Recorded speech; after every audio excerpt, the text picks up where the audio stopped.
News पहुंचाएगा हर खबर आप तक।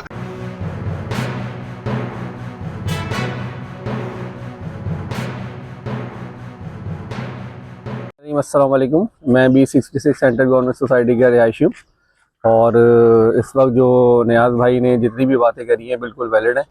हम इनके साथ हैं और जिस तरह से ये चाह रहे हैं बिल्कुल हम इनके कदम ब कदम हैं और जो हमारी चीज़ें हैं जो मुतालबात हैं वो बिल्कुल उसी तरह से हल होने चाहिए। बहुत शुक्रिया। जो मैप है, जो इनिशियल मैप है 40 फीट की गली थी। ये जो प्लाट लेफ्ट साइड के जो प्लाट थे ये इनका साइज छोटा था, तो एक ये प्लाट इस पे एक्स्ट्रा बना के और उस प्लाटों को जो ना कवर जो रोड का हिस्सा था वो प्लाटों में दे के एक एक्स्ट्रा प्लाट बनाएगा, जिसकी वजह से अब हमारी गली में एक गाड़ी आती है, दूसरी गाड़ी वो खड़ी होती है। अगर इंसिडेंटली अगर दो गाड़ियां सामने आ जाती हैं, दूसरे को रिवर्स करना पड़ता है back to the start point से। तो वहाँ से पानी का ये सूरत हाल है। अगर खुदा न करता हमें शॉर्टेज हो जाती है तो वाटर बाउजर जो होता है यहाँ पर नहीं आ सकता है। वो फिर छोटी छोटी टैंकियों में लोग अपने घरों की ज़रूरत के मुताबिक पानी मंगवाते हैं। तो ये गलियों का पूरा हाल किया हुआ है। यहाँ पे बहुत सारी हमारी इस पूरी कॉलोनी में कोई बच्चों के लिए पार्क नहीं है, कोई कम्युनिटी के लिए कोई कम्युनिटी हॉल नहीं है, कोई यहाँ पे सरकारी स्कूल नहीं है। ये सारी जितनी लैंड थी सारी सेल करके और अपनी यूटिलिटी में कहाँ पे उसको यूटिलाइज़ किया गया, ये किसी भी मोहल्लेदार को, किसी भी हमारे रेजिडेंट्स को कुछ पता नहीं है। सेक्रेटरी ऑफिस के हवाले से बता दें सर, मीडिया वाले जाते हैं तो ऑफिस बंद होता है, क्या उनके बाकायदा कोई टाइम टेबल है? आप लोग जाते हैं, मुलाकात होती है नहीं होती? हम उनसे जो है कहाँ पे मिल सकते हैं, या सोसाइटी के रिहायशी जो है वो उनसे कैसे मुलाकात करें, अपने मसाइल कैसे उनसे डिस्कस करें? सर सोसाइटी की ऑफिस का ये हाल है कि सोसाइटी का ऑफिस बंद होता है और इन्होंने अपना एक पर्सनल ऑफिस यहाँ पे खोला हुआ है। ये घर में B38 में रहते हैं, जहाँ पे B38 में रहते हैं। और उसके बाद फिर जो ना वो वहाँ पे एक कमरे में ऑफिस कंडक्ट किया हुआ है। हम अपने मसाइल लेके, जिसे अब हम मसाइल लेकर गए तो वहाँ पे उनके 2024 में भी हमारे साथ ये इशू आया पानी का, इसका सारा का। हम उनके पास गए तो ज़ाहिर सारे गली वाले गए वहाँ पे जाके हमने उनके से रिक्वेस्ट की। तो पहले तो जैसे ही बाहर निकलते ही बड़ा गुस्सा किया हमारे पर, आप मेरे घर पे क्यों आए हो? हमने कहा सर हम आपसे जो मसले हैं सोसाइटी के वो शेयर करने के लिए आए हुए हैं, ताकि आप जो ना हमारे मसले सॉल्व करें। तो उसके बाद जब कहते नहीं सिर्फ 3 लोग अंदर आए, तो जिसमें मैं था और हमारे अली भाई हैं, हमारे मोहल्लेदार हैं, और ज़फ़र साहब भी हमारे खड़े में जिन्होंने इंटरव्यू दिया। अंदर जाकर भी हमारे पर इतना गुस्सा हो गए, मतलब मुझसे स्पेशल वो लड़ने लगे। तो फिर ज़फ़र साहब ने उनको बताया बैठो भाई, रिलैक्स हो जाओ, हम आपके साथ आपके मसले, अपनी सोसाइटी के मसले हल करने के लिए, आपसे कोई शौक तो नहीं मिलने के लिए। तो जब वो हम उनके साथ फिर बैठे, मसले डिस्कस किए, वो हमें जो ना वो 2-4 बातें करके उन्होंने भेज दिया। अब वो वीडियो जब हम सामने खड़े हो गए, हमने इनको कहा कि भाई आप ये मसले करें, तो वो 2024 की वीडियो ग्रुप के अंदर हमें पर्सनल हमारे जनरल सेक्रेटरी को भेज के वो कह रहा है कि आप मेरे घर पे आए थे, मुझे अटैक किया था, मुझे जो ना मैं भूला नहीं हूँ। ये मैसेज अवेलेबल है, रिकॉर्ड पे मौजूद है।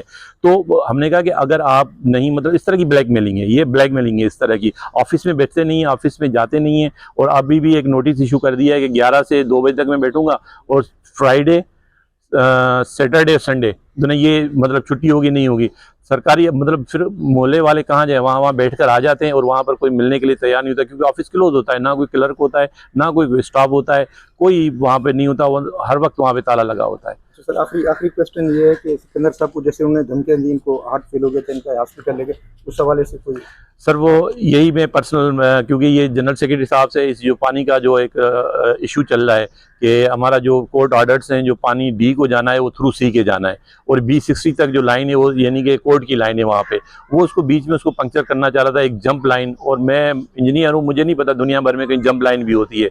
जंप लाइन होती तो फिर दावेजी से जहाँ से हमारा पानी आता है, वहाँ से जो सरकारी दूसरे जो इदारे हैं वहाँ पे डायरेक्ट जंप लाइन आई होती, पर वो भी सबको पानी लाइन के थ्रू ही मिलता है। तो इसके लिए स्पेशल कोर्ट ऑर्डर्स हैं कि जो D को पानी जाना है वो थ्रू C के जाना है। तो इस पे जो ना इन्होंने जो सोसाइटी के जनरल सेक्रेटरी हैं सिकंदर साहब को जो ना पर्सनल थ्रेड करना शुरू किया कि आप साइन करें इसके ऊपर। तो इन्होंने जब कहा कि भाई मैं सरकारी डॉक्यूमेंट्स के अगेंस्ट में नहीं खड़ा हो सकता हूँ, मैं नहीं करूँगा, तो उसको पर्सनल थ्रेड देना शुरू किए। जैसे मैंने 2024 की वीडियो बताई, वो उसको टैग की, कुछ मैसेज टैग किए। तो सिकंदर साहब मेरे पास बैठे हुए थे, अचानक इनकी तबीयत ख़राब हो गई। तो मैंने कहा क्या हो गया है? कहते यार मुझे कहीं ना हॉस्पिटल पहुँचाओ। हमने फिर रश किया हॉस्पिटल यहाँ पे दारुल सेहत में, और उसको वहाँ पे फ़ौरन ट्रीटमेंट दी, उनको रिलैक्स किया, मतलब 2-3 घंटे वहाँ पे हमने गुजारे, और उसके बाद फिर उन्होंने डॉक्टर ने बाकायदा मतलब लिख के दिया है कि भाई ये कार्डियो को आप करें, क्योंकि ये अटैक हुआ हुआ है, तो इसको ना आप कार्डियो को जना रेफर कर उन्होंने किया, ताकि वहाँ से प्रॉपर तरीके से जाके मेडिसिन ले लें। तो ये सिर्फ इसका जो तरीक़ेकार है, जो बंदा इसके कहने पे नहीं आता या इसका कोई गलत काम इसके कहने पे नहीं करता, तो उसको पर्सनल थ्रेट करता है और उसकी लाइफ को मतलब इतना मतलब थ्रेट था, एक अटैक हो चुका है उसको, तो उसके बावजूद भी उसके कान पे कोई जूं नहीं रगड़ती और वो मुसलसल आगे ना इस काम पे लगा हुआ है। अच्छा, यानी कि जो डॉक्यूमेंट्स था कोर्ट ऑर्डर के खिलाफ वो तौहीन अदालत के हो जाती अगर आप साइन करते? डेफिनेटली, इस बारे में थोड़े से जो है सर वो कोर्ट ऑर्डर, जैसे मैंने अर्ज किया कि उस कोर्ट ऑर्डर के अंदर इसके अपने नोटिस भी लगे हुए हैं, इसके साइन से लगे हुए हैं कि ये कनेक्शन जो सेकंड कनेक्शन है, ये जो डी को पानी जाएगा ये थ्रू सी के जाएगा, और वो सी यहाँ पे सबसे बड़ा इशू यहाँ पे आज बारिशों का है। आजकल जैसे मौसम बारिशों का चल रहा है, तो सारा पानी वहाँ से माइकोलाची से इधर से सब बारिशों का पानी इस गली से ही जाता है, और यहाँ घुटनों घुटनों पानी हो जाता है जब बारिश होती है। तो ये बहुत बड़ी प्रॉब्लम है, इसको भी थोड़ा सा सॉल्व किया जाए और देखा जाए इसको भी। इस वीडियो को लाइक करें, हमारे चैनल को सब्सक्राइब कर बेल आइकन जरूर प्रेस करें हमारी न्यू वीडियो सबसे पहले देखने के लिए।